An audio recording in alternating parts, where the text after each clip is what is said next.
भारत की अर्थव्यवस्था दुनिया में तेजी से बढ़ रही है और तमाम कीर्तिमान स्थापित कर रही है। इस पर बातचीत करने के लिए हमारे साथ नीति आयोग के सदस्य डॉक्टर अरविंद विरमानी जी साथ में हैं। सर, बहुत बहुत स्वागत है आपका टीवी 9 भारतवर्ष में।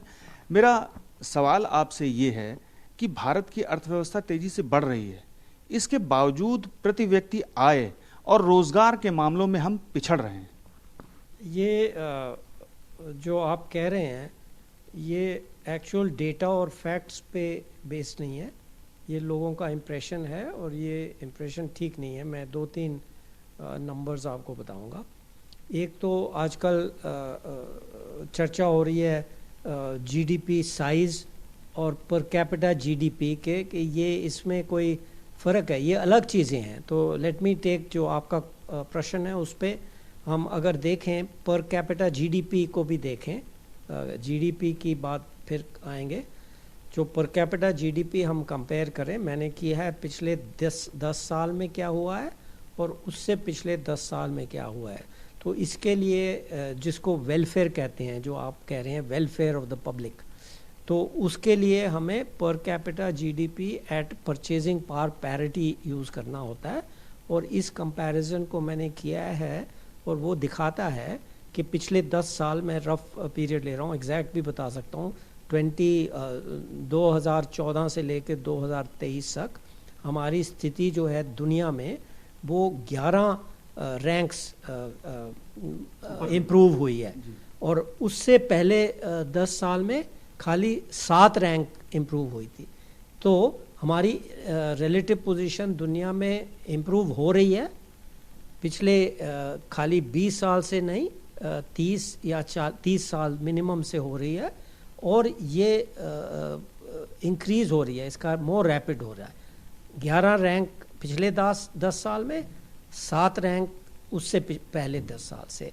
तो ये जो लोग कहते हैं ये डेटा पे बेस्ड नहीं है, हम डेटा को देखें तो हमारी इंटरनेशनल रैंक भी इम्प्रूव हो रही है। सर, आईएमएफ का जो डेटा है उसके अनुसार भारत चौथी अर्थव्यवस्था बनने की दिशा में अग्रसर है। कब तक भारत चौथी अर्थव्यवस्था बन जाएगा दुनिया में?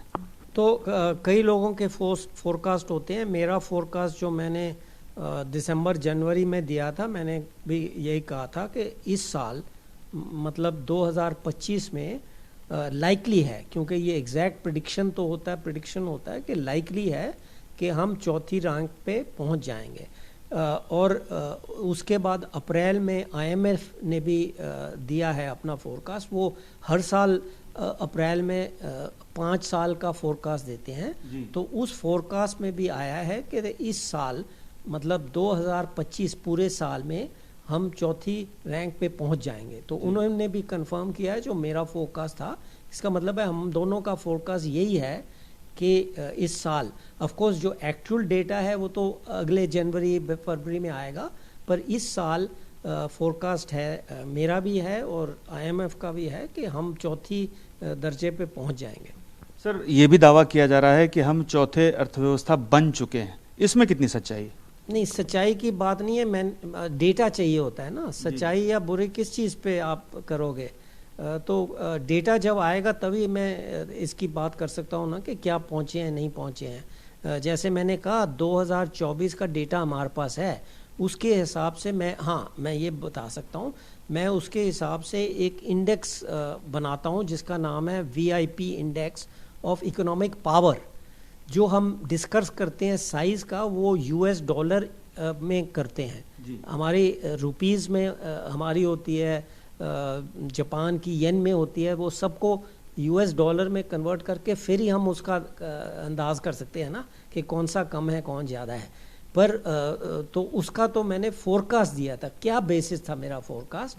फोरकास्ट था जो मेरा VIP इंडेक्स है वो दिखा रहा था कि हम 24 में ही हमारी इकोनॉमिक पावर, जिस तरह मेरा VIP से करता हूँ, वो जापान से ज़्यादा हो गई है।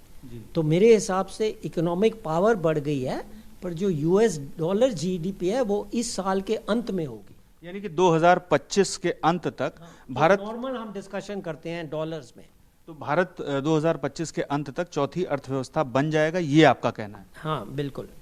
सर, चौथी अर्थव्यवस्था बनने की दिशा में और उससे आगे जाने के लिए नीति आयोग का और आपका क्या सुझाव है कि भारत तेजी से बढ़ता रहे लगातार? देखिए, हमारे सुझाव होते हैं, डिपार्टमेंट्स के होते हैं, डिवीजन के होते हैं। अब तो प्रधानमंत्री जी ने अभी निर्देश किया है, वो चेयरमैन थे, वो जो कॉन्फ्रेंस हुई है सैटरडे, ये सब मिलके होता है।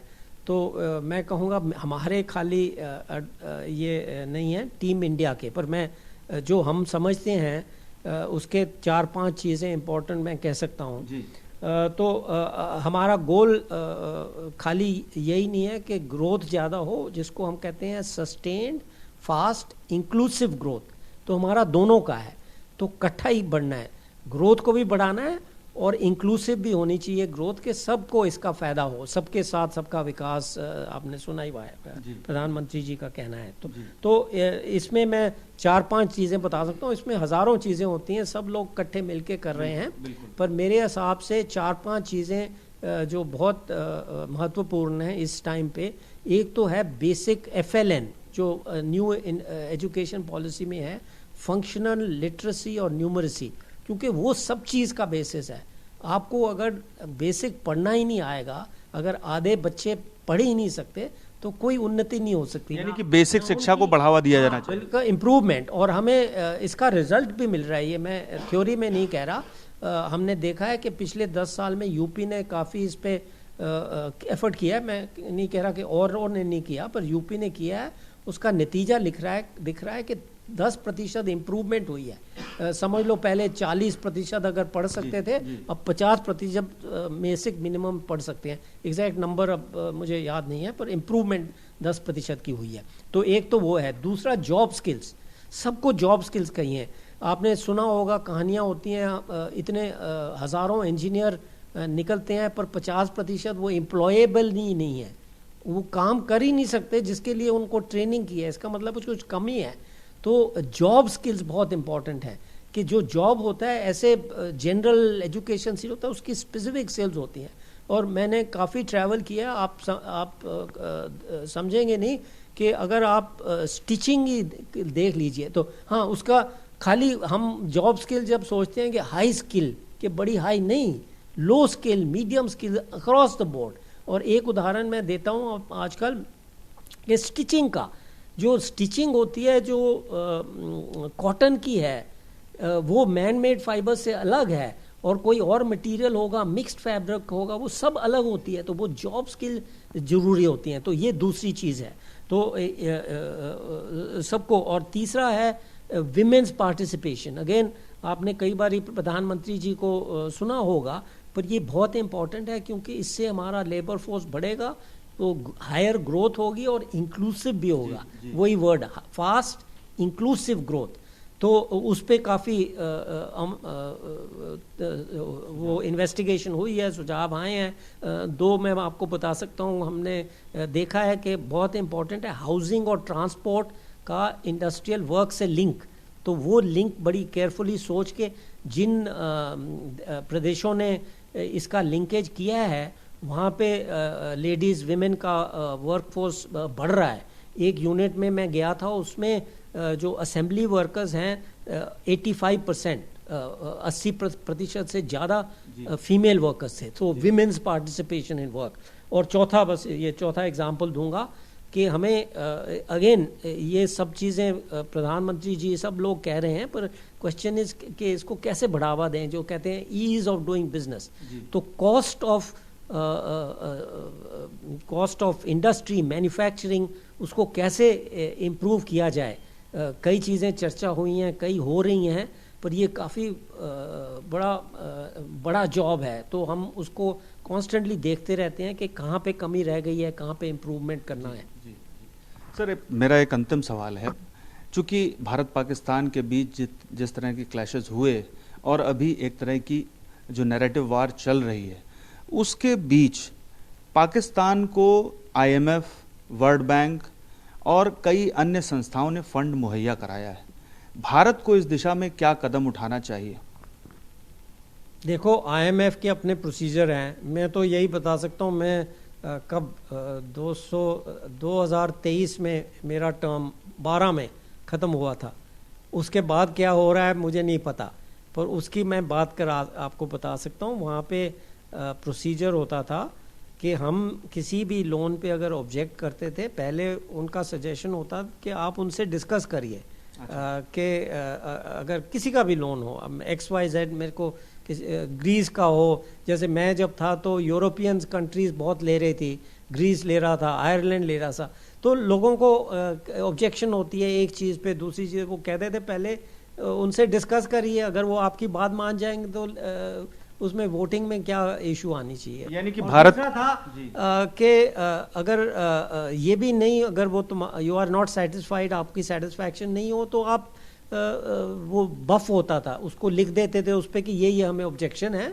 पर वोटिंग जब आती थी तो खाली एब्सटेन करते थे, वो जो आपकी ऑब्जेक्शंस हैं वो दे दो और आप फिर रेज कर सकते हैं। जब रिव्यू होती है, लोन की रिव्यू होती है, उसमें फिर पूछ सकते हो कि आपने ये कंडीशनैलिटी लगाई थी, इन्होंने फुलफिल नहीं की है, तो इसको अब रोको। उस वक्त आप बोल सकते हैं कि आपकी कंडीशनैलिटी हैं, उसको आपने इन्होंने अमल नहीं किया है, तो इस लोन को स्थगित कर दो।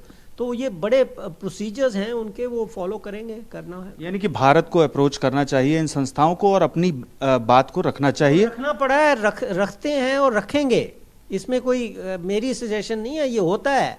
ये मैं भी करता था, जो मेरे बाद में आए हैं ईडीज आए हैं वो करते थे, अब वाले भी करेंगे। तो दैट इज द प्रोसीजर। ये नहीं हो सकता कि सब इंटरनेशनल ऑर्गेनाइजेशन हम जाके कहें कि हमारी बात मानो, ऐसे थोड़ी होता है। जो प्रोसीजर्स हैं उनके हैं प्रोसीजर्स, और उसके हिसाब से करना पड़ता है। हमसे बात करने के लिए बहुत बहुत शुक्रिया। तो आपने सुना नीति आयोग के सदस्य डॉक्टर अरविंद विरमानी को, जिनके मुताबिक देश की अर्थव्यवस्था आने वाले इस साल के अंत तक चौथी अर्थव्यवस्था बन जाएगी और भारत को अप्रोच करना चाहिए। जो भी संस्थाएं, अंतर्राष्ट्रीय संस्थाएं पाकिस्तान को लोन दे रही हैं, फंड दे रही हैं, वहां पर अपनी बात रखनी चाहिए। पीयूष पांडे, TV9 भारतवर्ष, नई दिल्ली।